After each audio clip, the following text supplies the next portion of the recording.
see me from the corner of your eye? Can you see me in the shadows, butterfly? How I wish to trade our places, you and I. Butterfly, butterfly.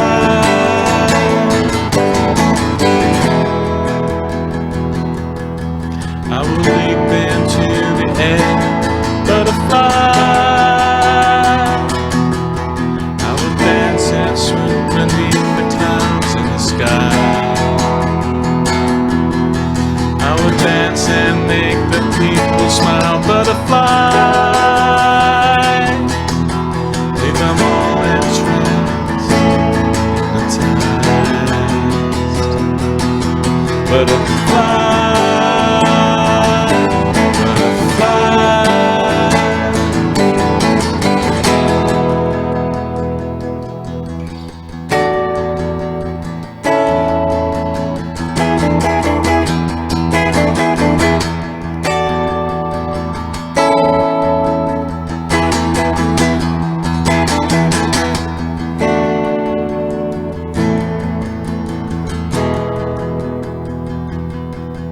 I shall find my wings, butterfly.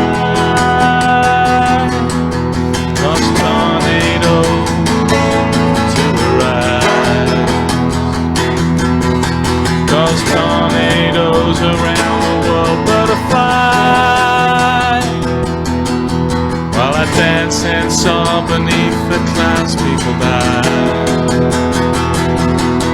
Butterfly.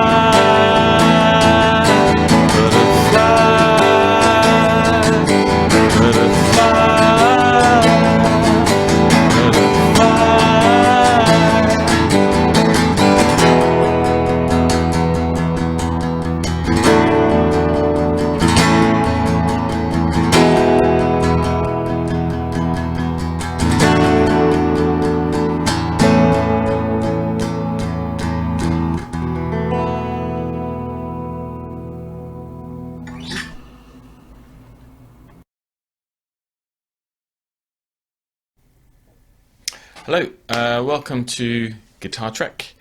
I'm Richard J. Dowling, going where no band has gone before. This is song number 20, and it's called Butterfly. I'm quite surprised at reaching the number 20. It feels so easily. I haven't really, making songs is not, for me, is not work. I enjoy doing it. But I imagined that I would be perhaps feeling under pressure or stressed. I mean, it's true that I don't have much time. I don't have the time available that I would like to have to work on the arrangements and performing.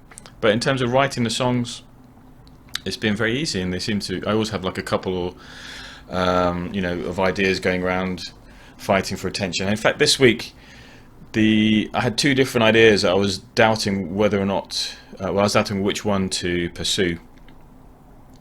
And I was in a supermarket in the queue, and supermarkets are, at the best of times, sort of soulless places. But in the queue, a butterfly appeared and just started fluttering around, doing what butterflies do, and it just really jarred me. Because it's not something I see every day.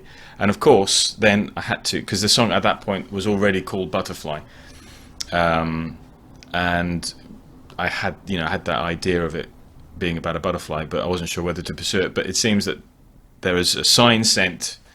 It was my destiny, and to write the song, to perform it, and your destiny to hear it. So hopefully, it's meaningful. So the idea of the idea of a Butterfly song.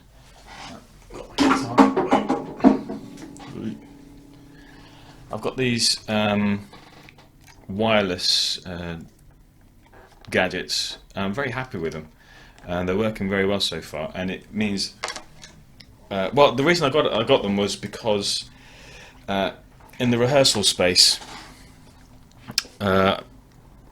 I'm plugged into an electric amplifier, and I'm plugged in the rehearsal space, not here. In the rehearsal space, I'm plugged into an electric guitar amp and singing into a mic. And this is a new space because the previous one we had burnt down, and it's new in the sense that, well, you know, with the isolation and self-distancing. I mean, we didn't rehearse for a long time, and now we're sort of getting back into it. But I was preoccupied by little jolts of static electricity that I was getting off the microphone, and I was worried that it may actually be the opposite of static electricity, I guess, moving electricity. And so I sat down and tried to figure out how to avoid it. And essentially the problem is, if you're plugged into different electrical appliances, they can form a circuit between them. But I reasoned that if you have wireless doohickey, then you're not physically, the electricity can't sort of make that circuit, so you're sort of effectively cutting off the flow of electrons. Anyway, this is really not where I wanted to go for today's talk, because I haven't brushed up on my physics and stuff. But I'm happy with those. I can recommend them if you want. I'll put them in I'll put a link. I say I'll put a link. I never do. I might mention them maybe in the description, because so far they've been working very well. They also make it easy to wander around, you know, and when you're playing, you can play the guitar and wander around, and you know. But anyway, this is not a product ad. This is to show you about the genesis of the song. And so it was E major,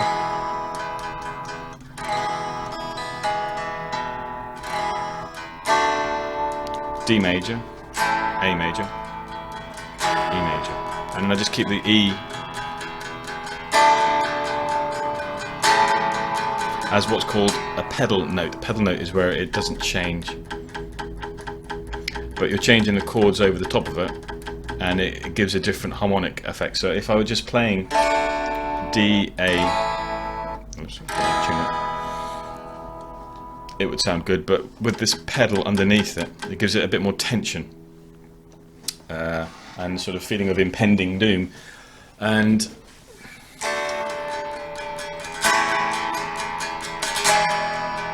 so for some reason I had the butterfly image in my head, and I was trying to think, well, what direction does this want to go in? And there were two things. There's the obvious joy of a butterfly. It was something I wanted to transmit, but also I had in my head the butterfly effect, the idea that minute changes in initial starting conditions can have tremendous impact further on down the line. This is the idea that if a butterfly flaps its wings in Brazil, it causes a tornado in Kansas or something.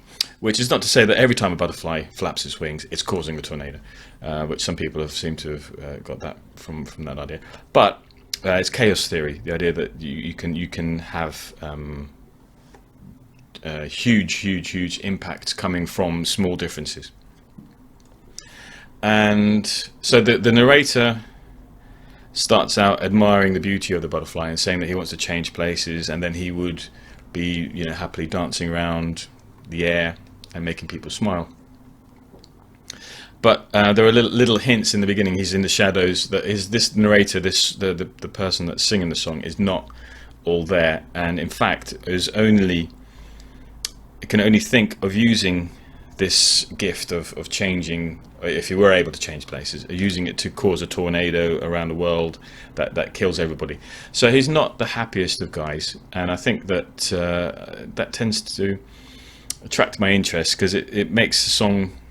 It's very difficult for me to just do a happy song. I always, for some reason, I like to have different layers of meaning. So the essential idea is just that the butterfly is a beautiful, fragile thing, but there are people that can't even appreciate that for what it is, and that they want it to be something else, I think, is the idea. Maybe, I'm not sure. Maybe you can tell me what you think. So that was the genesis of the song idea. I don't know how successful it's been. I quite like it. I like all my songs. If I didn't, I wouldn't be uploading them. I've got enough crappy songs that are, or the ideas for which on my hard drive on my phone, and so hopefully I can keep the standard up. So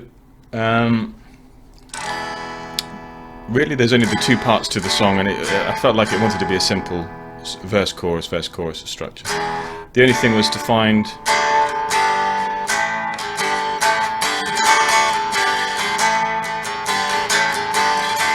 so this is like a D major, G major, A, G, A.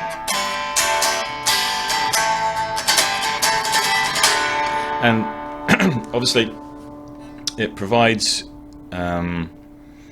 counterpoint to the main riff, but I also wanted to get it, hopefully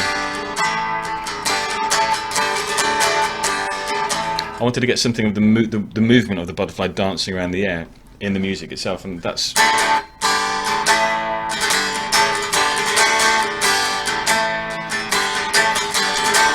because I think there should be harmony between the lyrics and the music. The music should be trying to express musically the ideas that you're expressing verbally. I think at least I want to do that in this song. Maybe the next song I want to do something else. I mean, that's the thing.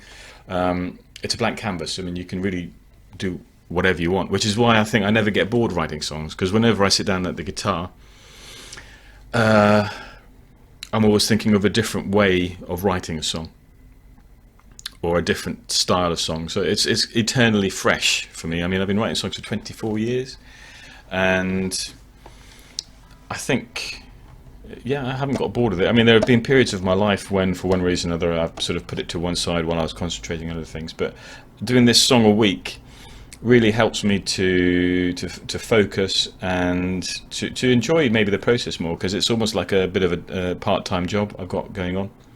So when I'm working on it, I can be quite focused, which is its own reward. And then uploading the video and having people comment on it really does make me very happy. So thank you to all the subscribers and to all the people who are watching and commenting on these songs. It really does make a big difference. I wouldn't be doing it, I think, if people weren't listening. So my computer's just died. Okay, so there's an A section, there's a B section. The B section is trying to give some indication of the movement of the butterfly, which is what attracted my attention when I was in the supermarket. How they seem to move in such a sort of random but joyful way. It was quite, coming from sort of, well, I won't go into the too long into the evolution of humankind, but we don't move in the same way as butterflies. So it's nice to be able to appreciate something that's different. And I can't think of many songs about butterflies. I'm sure there was a TV series in England in like the late 70s that had a theme song, "Love is like a Butterfly" or something. So hopefully this is my sort of contribution to improving butterflies in the world of rock and roll. Oh, and that's another thing that was what I wanted to mention, was that when I had this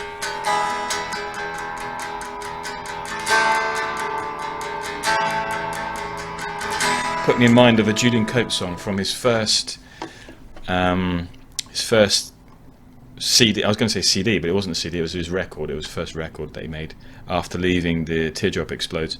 Teardrop Explodes were a big band in the early 80s, late 70s, early 80s. They had a couple of albums, and I don't know in America if I don't think they ever really got any major success, so you probably haven't heard of them, but they're worth checking out. They're sort of a psychedelic pop, I guess, would be. Post-punk was always the word used to describe, or the expression used to describe them.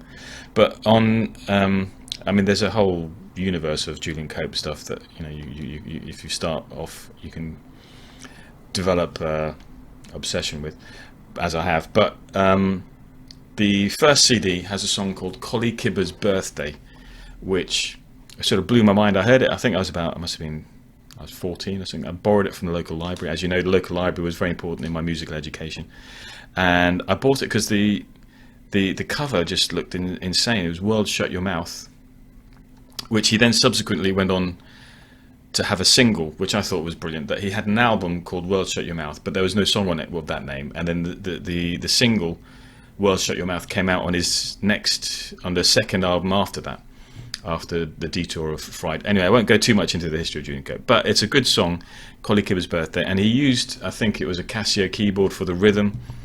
It's just a bass drum tapping away madly. And I'd never heard a song like that before, and I really don't think I've heard anything like it since. It really is quite original, and the lyrics are just insane. I don't know what he's singing about, but in a way you do. I mean, this is the wonderful thing about music, is that the lyrics are, I guess, dreamlike or psychedelic. I'm sure he knows what he means, but I can enjoy the song without having any clue what he's going on about, and I quite like that. It's sort of it allows you to like dream up your own scenarios for what's happening. So I recommend listening to Collie Kibber's Birthday. It's Collie with a K, Kibber with a K. I think he was a character in Brighton Rock by Graham Greene.